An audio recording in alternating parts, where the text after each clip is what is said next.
গাজওয়া হিন্দ মুসলিম মুশরিকের মধ্যে যুদ্ধটি কি হয়েছে নাকি হয়নি, দয়া করে বলবেন। এটা একটু লম্বা উত্তরের কাজ আছে, শুনুন, বুঝে নেন।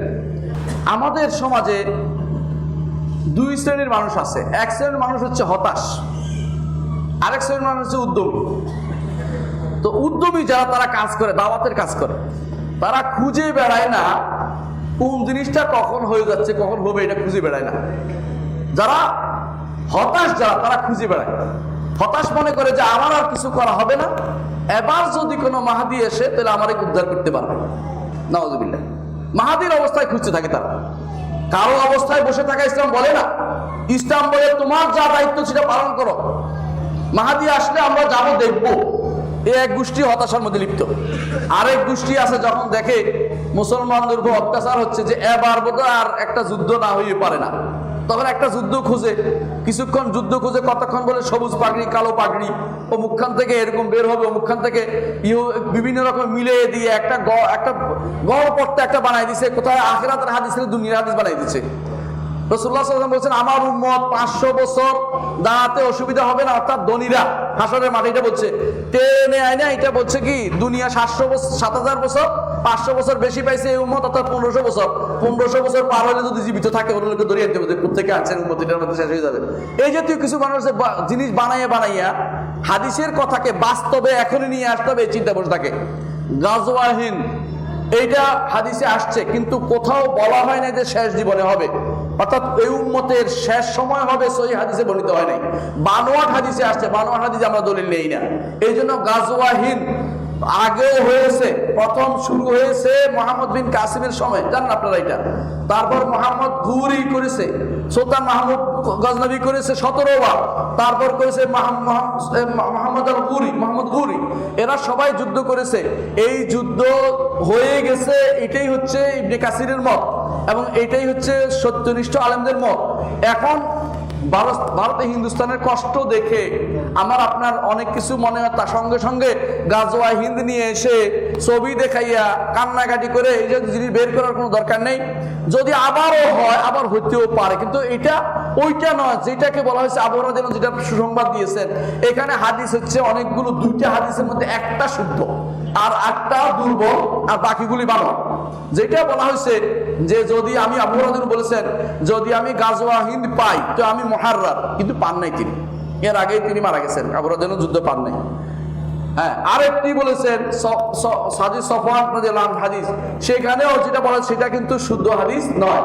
তাহলে বোঝা গেল যেই ভুলটা হয়েছে সেখানে এটা হচ্ছে ওই ঘটনাগুলোকে টেনে এনে বর্তমান সময় নিয়ে আসা। আচ্ছা, এর চেয়ে খারাপ অবস্থা যখন আসবে আগামী 20 বছর পরে, এরপর দেখুন আরেক গোষ্ঠী বের হবে, গাজওয়া হিন্দ আসে না কেন, এরপর খুঁজে টেনে বের করতে হবে একজনকে। এই জাতীয় কাজ আমাদের কাজ নয়। যদি যুদ্ধ হয়, যুদ্ধ তো তৈরি হওয়ার আপনার কোনো কাজ নেই। কিছু মানুষ আছে গাজওয়া হিন্দের জন্য তৈরি হচ্ছে, এর চেয়ে নিকৃষ্ট কাজ আর কিছু হতে পারে না।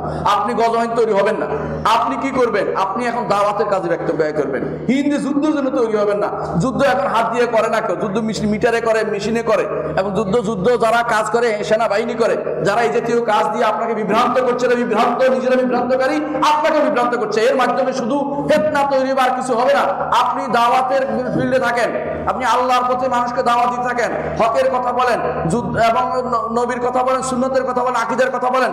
আপনি যুদ্ধ যদি করেন, আপনি যদি আকীদা শুদ্ধ না থাকে, আপনার যুদ্ধে কোনো মূল্য হবে না। যদি আপনি মনে করেন আল্লাহ সব জায়গায় আছে আর আপনি যুদ্ধ করতে গেছেন, আপনার আল্লাহকেও চিনেন না, আপনি যুদ্ধ করে ভয় দেওয়া নেই। যদি আপনার আসল কাজ যেটা করতেন, আবু হানিফা কি করেছেন, কয়টা যুদ্ধ করেছেন বলেন তো? কয়টা যুদ্ধ করেছেন আপনি বলতে পারবেন? একটাও করেন নাই। মালিক করেছেন? করেন নাই। শাফিঈ একটাও করেন নাই। আহমদ ইবনে হাম্বল একটাও করেন নাই। আচ্ছা থাক, বুখারী একটাও করেন নাই, মুসলিম একটাও করেন নাই, আবু দাউদ, তিরমিজি, নাসাই, ইবনে মাজাহ একটাও করেন নাই। আরে এত বড় আলেমরা, সিউতি কয়টা যুদ্ধ করেছেন? করেন নাই। এত আলেমরা যদি কোনো যুদ্ধ না করে ঈমান নিয়ে কবর যাওয়ার আশা করে থাকে, করছে না? জান্নাতে যাওয়ার আশা করেন আমরা সবাই, আমরা তাদের রাহমাতুল্লাহ দোয়া করছি না? তাহলে আপনি যুদ্ধ দিয়ে শুধু পার হতে চান কেন?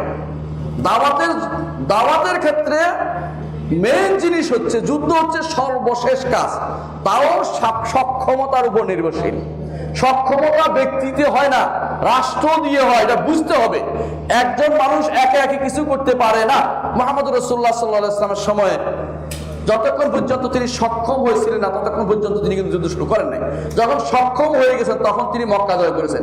এর আগ পর্যন্ত প্রতিরোধ করেছেন, যখন এর আগ পর্যন্ত নিজেরা ঈমান আকীদা নিয়ে সারা দুনিয়ায় দাওয়াত দিয়ে গেছেন। এইটাই কাজ। আমরা দাওয়াতের কাজে সময় ব্যয় করি, গজওয়া হিন্দ না খুঁজি।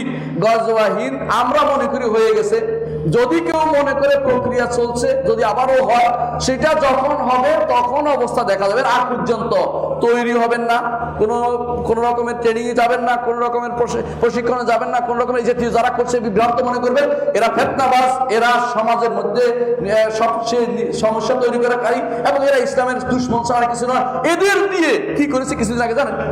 আইএস বের করেছে না, মুসলিম বিশ্বের ক্রিমগুলিকে নিয়ে গেছে, নিয়ে মরুভূমি, ইরাকের মরুভূমিতে নিয়ে একদম সবগুলি শেষ করে দিয়েছে। এখন কই? এখন আর কেউ নাই। কারণ এরা সালাকি করে মুসলিম বিশ্বের যুবকদেরকে নষ্ট করার জন্য, ঈমান থেকে দূর রাখার জন্য, আকীদা থেকে দূর রাখার জন্য এবং দাওয়াত থেকে দূর রাখার জন্য এরকম কাজগুলি করে থাকে। এই জন্য এদের থেকে সাবধান থাকবেন, এটা ঠিক নয়। এই কাজগুলি করা কখনো উচিত হবে না।